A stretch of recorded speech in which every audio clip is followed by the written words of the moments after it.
Yung tuka ay pingas. Oh. Ayun oh, ginupit, parang ginupit. Isa pa. Hindi masyadong kita sa'yo eh. Ito. Ito. Ayan. Sige, wait lang. Ayan guys, oh. Ito nyo ba? Yung pinakatulis niya ay ano, parang ginupit ba? Ginupit. So may dahilan pala yan. Oh, kain ka na.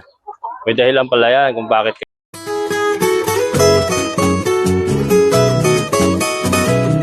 Ang hapon. Ngayon po ay alas 5 ng hapon. Oras ng pagpapakain ng ating mga alaga. Ang ating minamahal na mga decal browns. Ayan. So mag-umpisa tayo sa ating mga 4 months old. Ito ang ating tinitimbang kanina. 2.5 kilong Integra 2000. Ayan. Let's go guys. Magpakain tayo. Ayan. Gutom na ba kayo? Ayan guys, naisabit ko na yung mga inuman nila. May mga re-refillan tayo. Kaya mula kayong tanghali yan. Hindi nila naubos pa. Mas maganda talaga yung nakasabit na ganyan. Oh. Naka-elevate sa lupa. Hindi nadudumihan. Ayan. So yan po. So yung ginamit nating tali, yung ano. Ito. Basta yung ano to eh. Hindi dumudulas yan. Parang humihigpit siya. Ayan, gutom na yung ating mga alaga. Gutom na ba kayo? Are you hungry? Are you hungry? Kakain na kayo.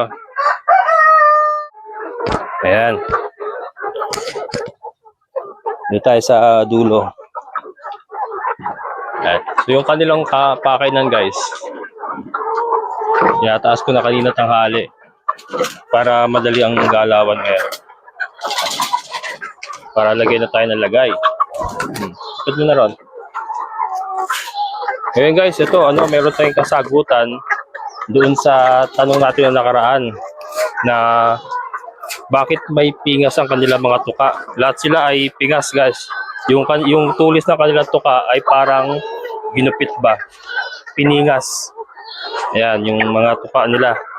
Meron tayong kasagutan. So ito, kainin muna natin sila at nagkakagulo.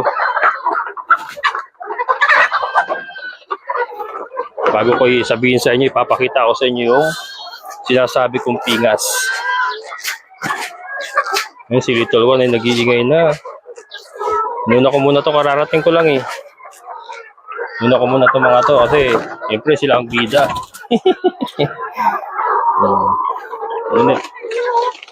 Itong mga pakainan natin guys, ma-modify ko to. Makikita nyo. Lalagyan natin ng kahoy sa ano yan, ng kahoy na paa. Papakita ko sa mga susunod na vlog ko. Para mas nakataas ng konti. Saka hindi nila basta-basta maitatawag. 2x2 na Coco Lumber ang gagamitin natin. Yan, nakabili na ako. Hindi ko lang maharap at mag-isa lang ako. Pero hanapan natin ng oras yan. Yan. Yung pakay nila ay 6 na mahaba. So, sakto lang sa kanila guys. 6 na mahaba. Ano nyo ba? Can you see it?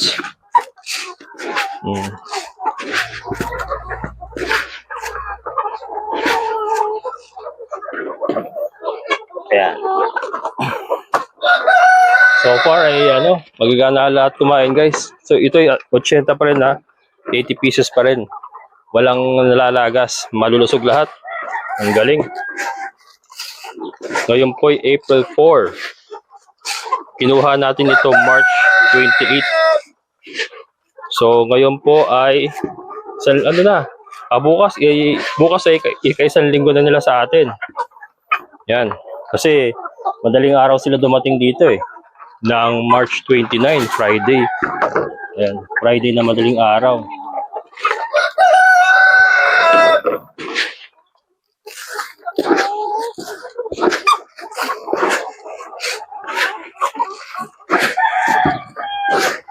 Masarap alagaan yung ganito guys na malalakas kumain, masigla. Masarap alagaan, lalo kung gaganahan na alagaan sila.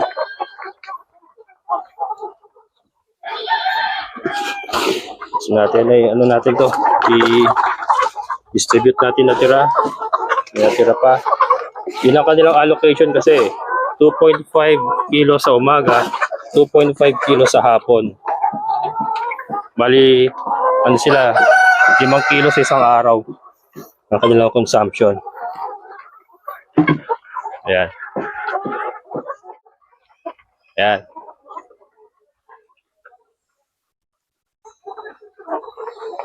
Ayan guys, ganda tignan. Ayun, ito yung papakita ko sa inyo. Papakita ko sa inyo yung sinasabi ko guys. Ito. Ayan, kung mapapansin nyo guys, yung kanyang tuka. Wait lang. Wait lang. O, para makakain ka na uli. Papakita lang natin sa kanila. Ayan o, nakita niya ba? Yung kanyang tuka ay pingas. O. Ayun o, ginupit, parang ginupit. So pa. Hindi masyadong kita sa'yo eh. Ito. Ito. Ayan. Taga, wait lang. Ayan guys o. Ito nyo ba? Yung pinakatulis niya ay ano, parang ginupit ba? Ginupit. So may dahilan pala yan. O, kaya ka na. May dahilan pala yan kung bakit ganyan. Sadya po talagang ginugupit nila sa farm pa lang, sa pagkasisiw pa lang nila, ay ginugupit na nila yung pinakatuka para matanggal po yung pinakatulis, mawala yung tulis ng tuka ng mga manok. Ang dahilan po pala niyan, para maiwasan yung cannibalism. Yan. Kasi, ang nangyari yan, ito ilang beses ko na na-experience sa mga kabir ko. Nagtutukaan kasi yan guys, pag tungtong ng 1 month yan pataas, nag-umpisa na po magtukaan yan. Ang pinupunteriya po madalas ay yung buntot sa kalikod. Yan. So, ang nangyari, pag tinuka, nagsusugatan, nagdudugo, and then, pag nakita nila nagdudugo, pagtutulungan nila tukain yan. Hanggang sa mapatay nila yung kasama nila. Hanggang sa mawakwak na nila yung likod or yung buntot ng manok ng kasama nila. So, yung pala ang dahilan yan kung bakit pinipingas nila yung tulis ng tuka. Para po pag tumuka nga naman, ay hindi basta-basta masusugatan yung kasama nila. Kasi walang tulis eh. Walang tulis. Yung pala. Kasi ganoon din po sa ating mga malalaki, yung mga oldies natin. Meron din po pingas ang kanilang mga tuka. So ganun pala ang practice sa farm guys. Yan, so ngayon ko lang din nalaman yan. So ito po ay gagawin na natin sa iba natin mga binibreed, yung lalo na yung mga kabir. Kasi napakarami ko pong na-experience na cannibalism sa ating mga kabir. Na nakikita ko na lang wakwak na yung likod, wakwak na yung buntot. Yung pala tinutuka kasi nila, yung nagtutukaan sila. Ang iniiwasan po natin dito ay masugatan yung kasama nila kasi na-attract sila sa, sorry guys, ayusin ko yung buka, nagugulo eh. Pawis. Na-attract sila sa dugo ng kasama nila. Ayan, so ito sila. Ayun eh, ano, papainom tayo guys. So, papainom tayo. Yan. So, guys, ginhawa yung ating pagre-refill kasi hindi natudumihan yung kanilang waterer gawa nung nakaangat. So, tatanggalin lang natin takip. I-refillan natin. Ito, wala nang antibiotic to guys. Wala nang gamot kasi hapon na eh. Ito na yung inumin nila hanggang gabi. Hapon na. So, naglalagay lang tayo ng antibiotic sa umaga at saka yung refill natin sa tanghali. Ngayon sa hapon, wala na. 3 times a day kasi tayo nagre-refill nito. Ayan. Diba? Madali lang. Saka mas sanitize. Malinis. Ulit natin.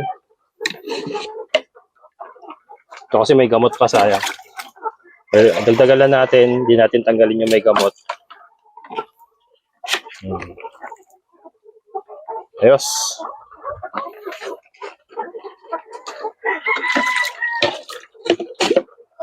Madumi pala. Ayan.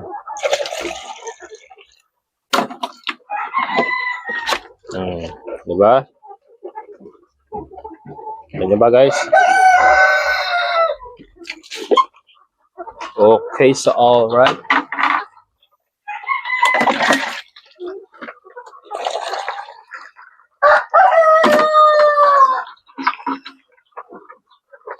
Yan, pagka nadumihan kasi, pag nasa lapag, nadudumihan.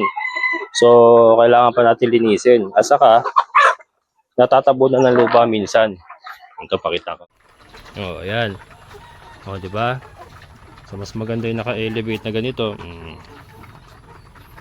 At least hindi nila nadudumihan. At saka, laging yung tubig sa dito ay hindi nawawala kasi pagka nasa lapag, natatabunan ng lupa, nawawala yung tubig.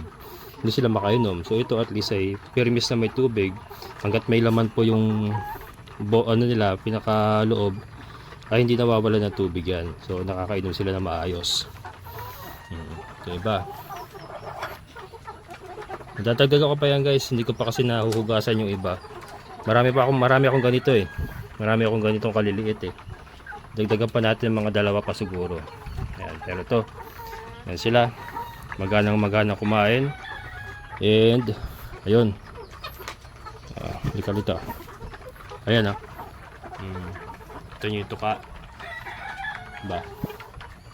Ayan oh. Yung mga tuka nila ay ano, ginupit. Either ginupit yan or ginamitan ng nail cutter siguro. Ganyan ginawa dyan. Yung sa taas lang ang tinitira. Napansin ko yung taas na tuka. Kasi yun ang, yun ang matulis eh. So yun ang ginugupit nila. Pero nakakain pa rin naman oh. Lalaki ng butsi oh. Nakakain pa rin sila na maayos kahit ganoon ang kanilang mga tuka. Ay okay pa rin naman. So yan, gagayahin natin yung practice na yan para maiwasan natin yung cannibalism. Yan yung pa tinanong ko kay Sir John Carlo Cabendosa ng Sir Juan Agriventure. Sa kanya ko kasi kinuha ito doon sa mga bago sa channel ko, yung ating pinagbilan na ito. Ganun daw po ang yun daw po ang dahilan kung bakit pingas-pingas yung mga tuka na yan, yung mga manok natin. Ayan. Ayan. Busog na kayo? Busog na iba guys. Busog na oh. Ubos na oh. Halos ubos na rin naman eh. Yan talagang capacity nila eh. So pag sinobrahan pa natin, hindi rin mauubos, maaksaya lang. Eh hindi naman natin sila pinatataba, hindi naman sila broiler eh. Mga layers sila. So kaya hindi naman natin sila kailangan babaran ng pagkain. Yan. So dito tayo sa malalaki, sa mga oldies. Sila naman ang pakainin natin. Halika na kayo. Dito kayo, magsilapit kayo sa pogi. Ayan.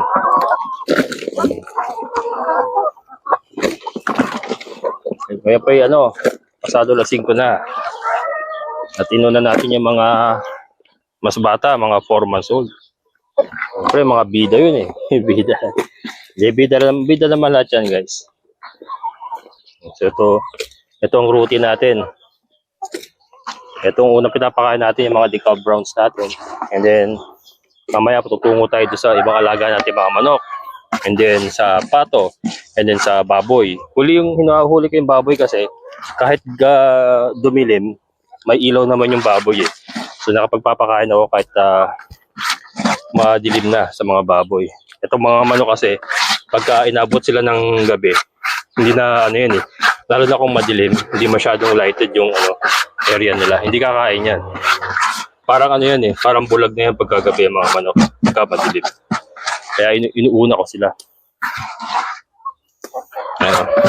Ito 2.5 na lang guys. Nagbawas ako, dapat 3 kilos. Naka pure layer feeds tayo ngayon. Kasi nga stop tayo mag-harvest ng Madre de Agua. Kaya 100% layer feed sila.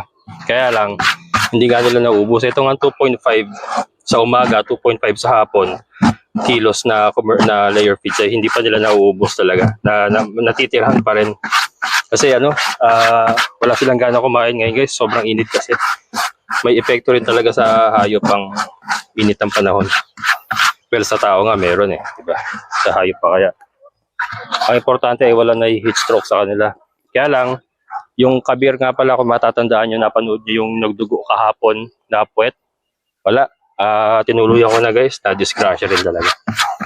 Na kesa hindi mapakinabangan. Yun ang problema ko sa kabir. Madalas magdugo yung puwet nila pagkatapos sila mangitlog. Yung mga ay mga dumalaga na kabir. Daming nangyayari sa akin ganyan eh. Pero ito, lalaki ng puwet na ito eh. Wala akong nararanasang sumasambulat ang puwet ng mga dito eh. Lalaki na itlog yan. Sila. Yan, so ito guys, oh. Yan. Yan, may pingas din ang kanya tuka, oh. Mapapansin nyo. Pingas din. So talagang natural pala talaga yun na ay talagang ginagawa pala yun sa ano sa mga farm na pinipingasan yung kanilang mga tuka para ano, yun nga maiwasan yung cannibalism. Yan siguro ano na rin yun eh. Sa itlog na rin guys. Lalo na ito. Siyempre meron yung tumutuka-tuka minsan sa itlog. Since na hindi matulis ang kanilang tuka, hindi nila basta-basta nabubutas yung itlog. So yun. Yun din po ang isang nakikita ko dyan. Yun pala ang technique dyan. Yun sila guys. So ito, mag-harvest naman tayo ng itlog. Tingnan natin kung ilan ang ibinigay sa atin ngayon. Kumuha tayo ng tray. Ubus na? Oh, hindi pa rin nila naubos oh. Pero okay lang yan. Kahit mapunta naman kasi sa lupa yung ano, dry feeding naman tayo. Kinakain pa rin nila yung mga nasa lupa eh. Ayan. Umorder pa ako ng ano guys, ng solar.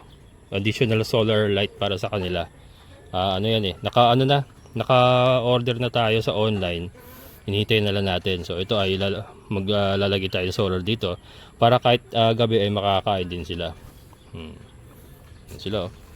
Maganda ano? Mas maganda, mas nagagandahan ako sa setup ng kulungan na yan kasi nasa gitna eh. Mas maaliwalas eh. Mas maaliwalas siya compared dito sa mga oldies natin. Kasi ito kinailangan ko kasing isara yun. Yung nakita nyo ba yun? Nakasara ng yero yung sa may pael na yun kasi labas na yun guys eh. Labas na ng lote yun, so wala tayong control doon. So kailangan sarado para safety yung ating mga alaga. Kasi ano na yan eh, iba-ibang tao na nakakapasok dyan sa kabila na yan. Kaya ano, mas maaliwalas yung second coop natin. Well, ano naman kasi to eh. Una to eh. Unang chicken coop natin ito. So, natuto ako dito. Kaya yun eh, ginit na natin para mas maganda. Ayan. So, ito yung ating harvestin ngayon. Maka isang tray pa kaya. Yung sabi ko nga ay nag-drop tayo. Nag-drop tayo ng production ngayon kasi may epekto rin sa init. Saka lumiit. Ayun o. Lumiit guys yung mga itlog. Maraming maliit. Kaya pagka ganito, dini-discount price ko na lang. Ginagawa ko lang 200 per tray. Pagka maraming kasamang maliit. And then, sinasabi ko naman kung bakit 200 per tray na lang muna. Kasi paliliit nga. Nakakaano namang gawin natin yung 230 pa rin. Eh, yung 230 ko kasi is large size yun eh. Pero pagka ito, katulad nito, liit nito. Siyempre, bigyan natin discount. Bigyan natin konting katarungan. Ayan, bigayan lang naman yan. Masama naman yung kubra ng kubra. Diba? Hindi naman tayo kubrador. Joke lang. Ayan. Yung tama lang na singil. Ano eh. Mahirap naman natin kasing pilitin na na vitamins. Eh ang problema kasi yung init talaga. Pero yung Bitmin Pro, naka Bitmin Pro sila ngayon araw-araw. Hindi ko muna masyadong binibigyan ng egg booster kasi yung egg booster po ay mainit sa katawan yan. Ang problema kasi baka sumobra tayo sa egg booster, ma-stroke naman yung manok. Ma-heat stroke naman yung manok. Yun naman ang problema. So, di ba? Naghahangad tayo na mangitlog sila ng marami, malaki.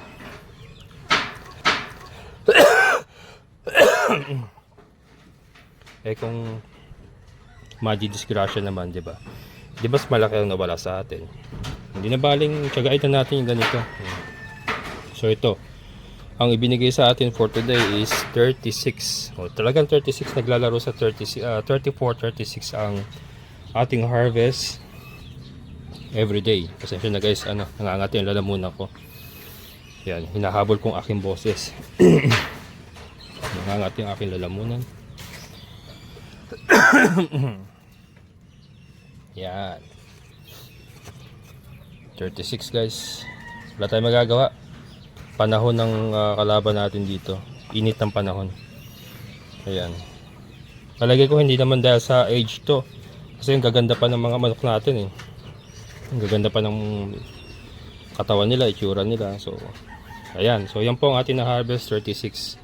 And again, hindi muna tayo nag-egg booster para ano. Pero yung Vitamin Pro ay araw-araw. Vitamin Pro. Kasi may ano yun, may ano ba tawag dito? May electrolytes. Yan, kailangan nila electrolytes para panlaban sa init ng panahon. Balikan ko itlog. I shall return.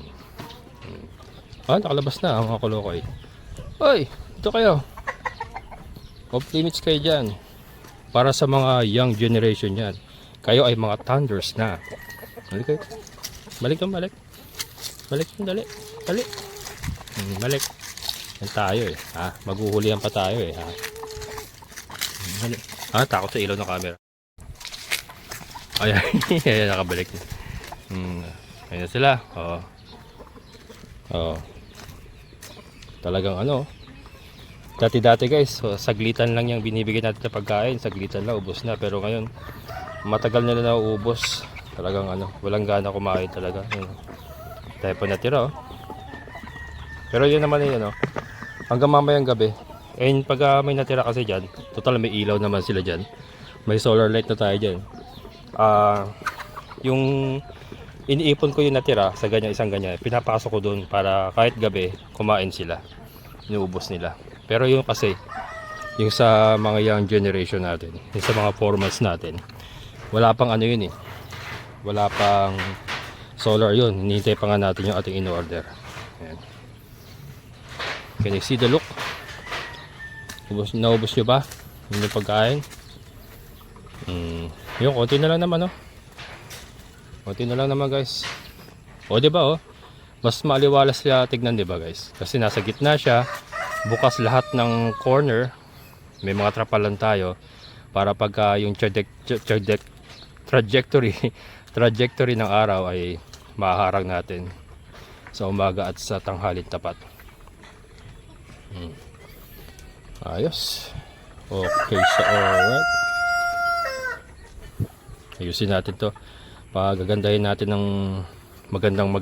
Ang haba. Magandang para maging magandang ating harbesa ng itlog. Ayan. Okay.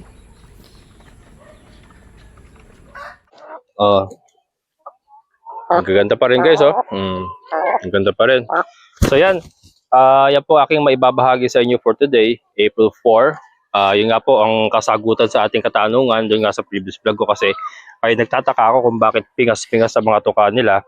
Eto, nung primero nakuha ko to, akala ko gawa ng thunders na nga sila, nagamit na sila ng mga 2 taon sa farm. Akala ko kakatuka lang sa pakainan, napudpud yung tuka nila. Kaya lang nung nakuha ko itong mga 4 months, nagtaka ako, bakit ganun din, pingas-pingas na kagad yung tuka nila, mga bata pa. So yung pala, sinasadya pala putulin. Ayan, so kayo ko lang din nalaman. And doon sa mga nanonood po dyan na ngayon lang din po nalaman, ay may bago po tayo natutunan. Ayan, so paano pala yun? Prevention pala para maiwasan natin ang cannibalism. Ayan, hanggang dito na lang guys. At ipagpapatuloy ko aking papakain. Bago tayo magtapos, shoutout po kay Sir Orlando Cortez, Jayron Berzuela. Ayan, shoutout po sa inyo. And syempre sa ating mga solid kabokals, mga silent viewers po, shoutout po sa inyo lahat and maraming salamat sa inyong patuloy na suporta. And syempre sa ating kaibigan po na si Sir Boyet from US. Sir, thank you po. Ingat po kayo dyan. Ayan, so hanggang dito na lang. Sana po nag-enjoy kayo. Muli, ito ang inyong kabokals farmer na nagsasabing sabay-sabay tayong mangarap, magsikap at higit sa lahat ay kumilos at siguradong uunlad ang ating amazing na buhay. Bye-bye!